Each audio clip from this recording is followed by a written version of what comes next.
Hello and welcome to the Wilderness of Creativity, a platform for creatives to share their stories of survival. This isn't a show about going viral, optimizing your output, or trending your way to success. With the help of my guests, we explore what it actually means to take the road less travelled. The uncertainty, the messiness, the vulnerability, and the courage to move away from the expectations that perhaps no longer seem fit for purpose.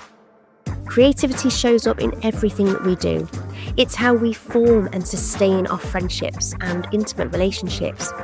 It's how we work and communicate, how we parent, love, and our deepest desires. If you are quietly questioning the path that you're on or feel a little lost in the wilderness, welcome. You can subscribe to the podcast on your favourite platform, and you can also find us over on YouTube and Substack. Right, let's get to the episode. Have you ever felt like you should be more creative than you are? Or like everyone else has got some kind of secret formula that you've missed? Maybe you've caught yourself thinking, I used to be creative. What happened? If any of this sounds familiar, then you are definitely in the right place. The truth be told, I did have an idea for this episode, but it just didn't feel right. And I put it off. And then I waited. I waited. I read. I doom scrolled. I watched TV. I went to the gym. Yes, I've joined the gym. We're moving on. And an idea came to me. I thought, I've got to catch this idea. So I wrote it down. And I think this is the bit that we miss when we talk about creativity. We imagine momentum looking like this big visible action, like launching something, publishing something, announcing something. But what if momentum is actually just built in those much smaller, less glamorous ways? I wrote this idea down in my notebook at the side of my bed, and then I thought, right, I'm going to record that. Now, I have been trying to do something creative every day.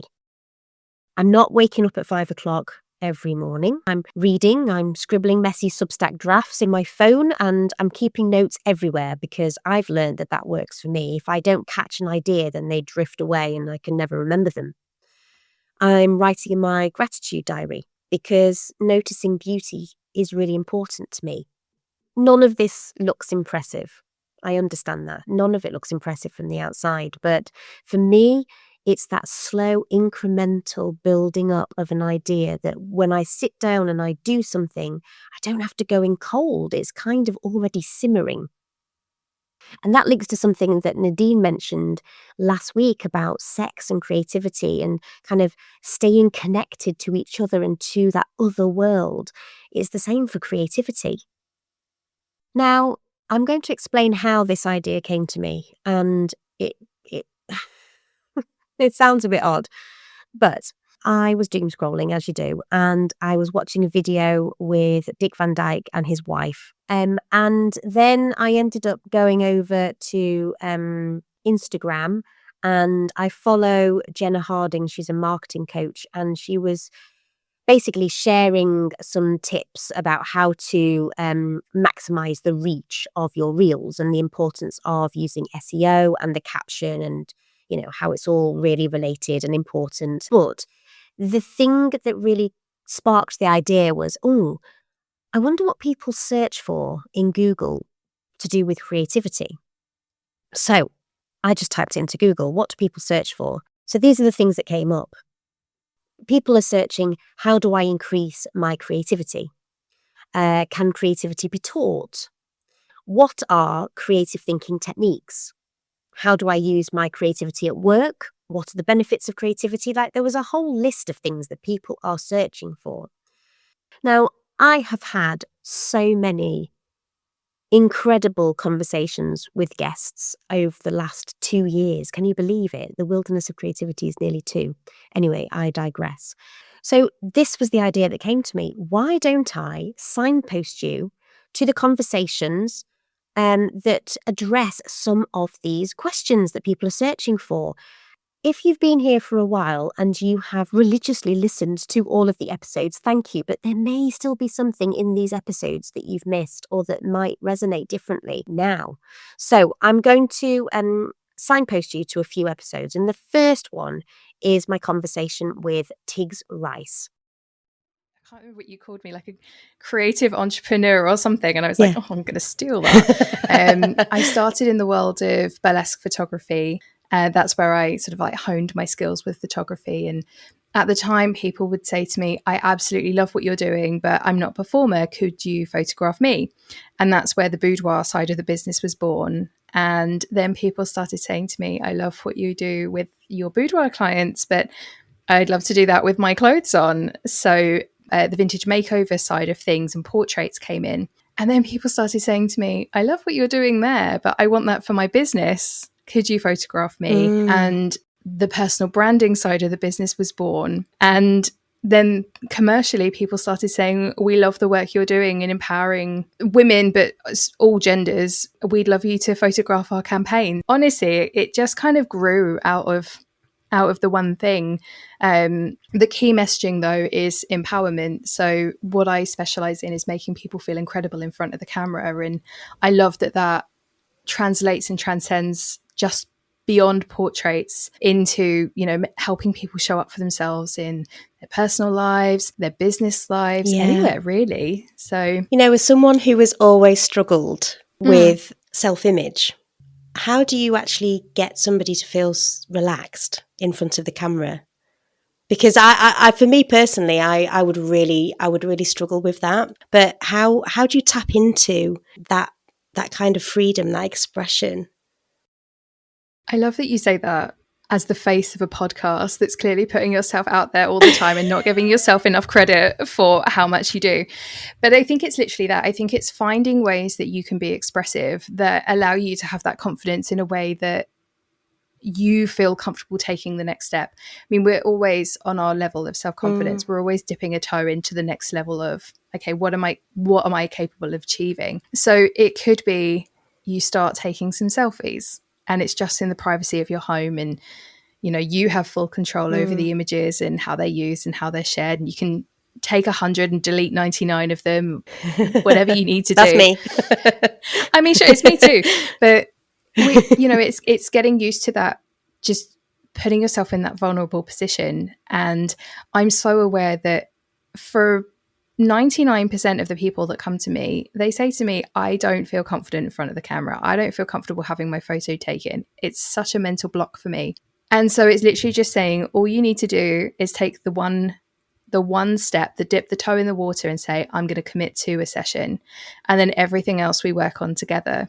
So it's the positive reinforcements. It's the way that we speak about you, and if you feel comfortable, your body. And so that when you are talking about yourself, it's not that negative dialect that we're all so used to having, and sort of, especially as a very British way as well. It's like, we're not meant to say anything nice about ourselves. We're meant to be quite self-deprecating. It's like, no, I am wonderful. And, yes, I did do an amazing thing. And you know what? My hair does look great today. Or, and little things, just finding those little things and just adding them up over time. But if you do it on a boudoir session or a confidence boosting photo shoot, then you get me giving you compliments for like 3 hours, and I feel amazing at the end of it.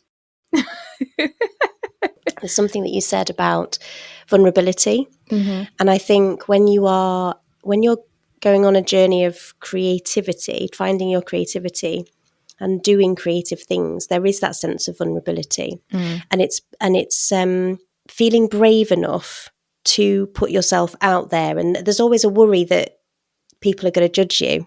Yeah. And I think I don't know if you find that in the studio as well, the camera is the judge. Like, coming from an illustration background, I can tell you that I feel exactly the same way in front of a camera than I did when I put pen to paper.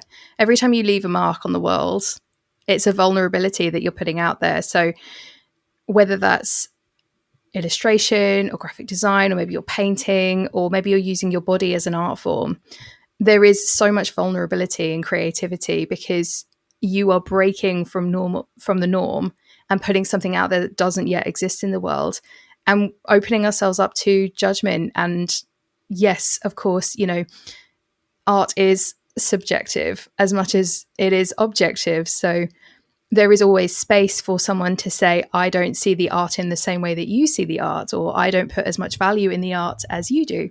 But on the other hand, there are people out there that say, I see so much more value in your art than you do. And that's the joy of being creative, right? It's putting it out there and finding the people that resonate and lift you up in the same way.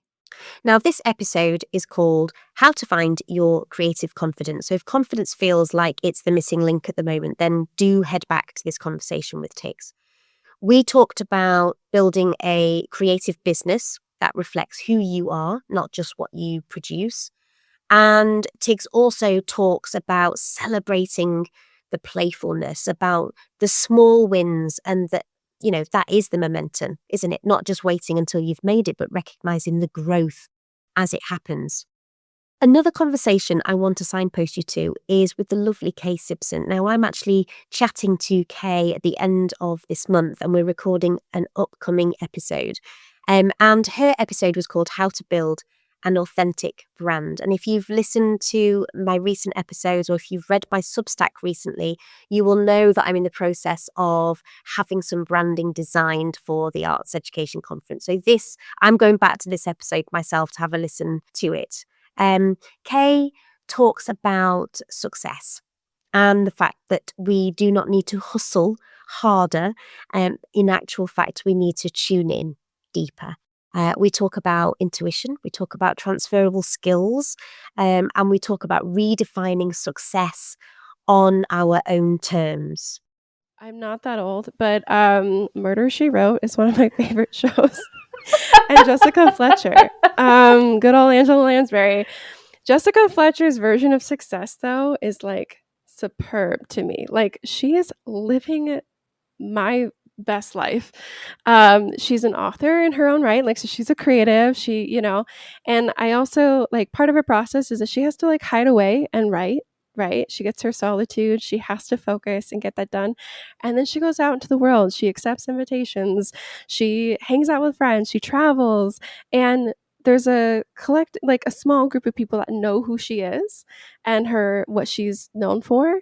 But she's really not famous. Like, she lives in her house by herself. She doesn't have security. Like, there's no, like, she just can have her quiet life still, but then go do all the things she wants to do. She donates to charities. She, participates in random events and things. She judges events. Like, I mean, she just does a little bit of everything, but she still has that quiet life and she still needs her solitude. And I think that is just like, okay. And also her approach to things, because she is older, she found everything later. She wouldn't have an Instagram page she keeps up on if she was, in our society. It would be there, but she wouldn't be on it every day. Like, that's not success to her, is showing up online every day. So it's little things like that. So I kind of use that as my guiding point. Like, what would Jessica Fletcher I love that. want in this moment? Gosh, I was not expecting that at all. But yeah, I can kind of. I Keep love you on your toes over there. You have had quite a journey, haven't you? I mean, from wedding planning, from backstage technical theatre, to now, entrepreneur and setting up your business. How did you get from university to going into theatre and working backstage to then setting up Nova Pristi, which is a beautiful name as well? Thank you. I appreciate that. Yeah, it's been a journey, like you said. And I think it's really been a self-discovery journey. I mean, I think I've always had this pull to like figure myself out. It's taken its sweet time in moments to get there. I grew up always like loving to like sing and dance, and I was quite the performer at some point. My parents tell me stories where I'd walk into department stores and just like lift my neck at the perfume counter and like to make them spray perfume on me as like a toddler. Like, I just had this like, I don't know, I was like very bold and out there and like, extroverted, and then puberty and moving, and I don't know, life happened and I just kind of started hiding and stayed hidden for a long time, but I loved like performance art and expression, and I did all the art classes as far as drawing and painting. Like I did all that stuff growing up. I wrote, I was very creative growing up. But I never saw myself as a creative or like good enough. I definitely just kept myself as small as possible. I also, in my like household growing up, like it was just pretty chaotic, or like my parents were young, they did the best they could. And it was just, I didn't have, there wasn't always like communication about what to expect. Like it's just, you get busy and you're like, forget to tell your kids what's going on, like, and it was just not a constant thing. And I came from a big family too. So I, very young, had anxiety and figured out like I need to know what's going to happen in every possible situation, like how it could play out. And so my brain got hardwired to be like Doctor Strange or something, where I can just play out every scenario. And so how that all ties together is I found theater and stage management and doing the backstage stuff, because it's live and you have to just be like, okay, this prop broke. What do we do for the next 3 scenes to make it work? Or when can we fix this set piece that fell apart? Or, and you're just seeing how it's all connected and all like, and all that's that. like creative problem solving. Yeah, exactly. Then there's the episode with Heather Moore. And her episode is called The Path to Rediscovering Your Creativity. Heather is a printmaker. So we talk about that process, the creative process of making prints. We talk about the power of community and creative spaces, and about balancing an artistic, creative life with real life. Let's face it, we are all trying to do that in some way. And Heather also shares how creativity doesn't have to be an all or nothing. It can be woven in and it can grow steadily. Here's a little snapshot of our conversation. It just became really exhausting. I guess it's a caring profession, isn't it? And it's something you go into because you are passionate and because you want to help others. And I think in a lot of professions where you go into that kind of when you go in with that kind of attitude and wanting to support others, I've seen it with doctors, with nurses. I've had people in the family who've worked with the church, and you just, because you do it because you love it, and the motivation you have behind it, people seem to sort of push you all that much further and expect you to do more, because you're a good person, or because, this is what our community needs, and it becomes almost guilt-driven to some respect. Yeah, I mean, schools run on goodwill, for sure. Absolutely. The number of additional hours that I used to see teaching assistants doing for, quite frankly, nowhere near enough pay for what they do. They are incredible. Absolutely. They're the unsung heroes of education. And then they take work home, and you think, no, like, absolutely stop that. I used to tell mine off for doing that. Like, I don't want you taking laminate and I'll just cut it out while I'm watching curry. Well, no, because that's time when you're not switched off, and it's still like, even if you're just doing something really, not tasking at all, you're still switched on because you're still in that headspace, aren't you? Absolutely. Once you'd kind of decided that you wanted to come out of education, where and how did the peacock and the printmaker come from? I love that name, by the way. It's beautiful. How did that name come about, and how did that sort of idea take fruition? Oh, it took so long. So, I mean, the printmaking itself started as a way to get some creative time for myself once I became a mum. So my daughter she was coming at 1ish, and we went to Open Studio in the Ousbourne Valley in Newcastle, which is where my studio it's beautiful. now is, I love which is it. nice full circle. I absolutely love it. And I just kind of got completely whipped up in all of the demonstrations and getting involved in like using all the massive presses, and got really excited, and sort of dumped my husband and daughter. I was like, right, I'm busy. I'm going to go and enjoy myself. And instantly caught the bug. I dabbled with a little bit of printmaking in college and at university. I just kind of got hooked again. And I hadn't, other than doing demonstrations in the classroom and for other teachers, I hadn't really done any art for almost a decade, because we'd lived down south in a tiny little flat, and I made the excuse that if I got materials out, then I had to tidy them up straight away, and I didn't have any space and all the rest of it, and I just kind of got out of the habit of it. So when I went to this Open Studios event, which I'm now part of, which is incredible, it's I just really got the bug. So I went away and bought myself a lino printing kit, and then proceeded to irritate the life out of my husband by filling the kitchen with prints all over the place and getting ink on everything. So he then suggested we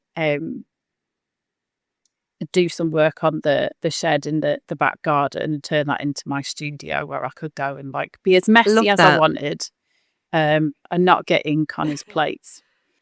So we did that, and it was still a hobby at this point, but every time I'd put the little one down for a nap, I would clip the monitor on my apron, and I'd go into the studio and I'd just play, and it just was really lovely. The house was a tip, didn't care. I was having my lovely creative time. And definitely I started to feel a bit like me again. Finally, I want to talk about Charlotte Gomm's episode, How One Leap of Faith Can Change Everything. Now, Charlotte and I actually completed our teacher training together many, many years ago. She talks a lot about a different kind of momentum. Charlotte has recently stepped away from the classroom, and she said that sometimes momentum looks like little nudges. There's no speed to it. It's just all about courage, about taking that road less travelled. And I was wondering at this point, is there a small leap of faith that you have been postponing because you're waiting to feel completely ready? If so, then this episode will really speak to you. It challenged me because I was used to teaching drama and dance, and that's what I knew most, because obviously that's what my degree was in. So having to then go from that to teaching history and RE and geography and maths, it challenged me. I had to brush up on my subject knowledge, and I had to know how to teach subjects that I hadn't taught before.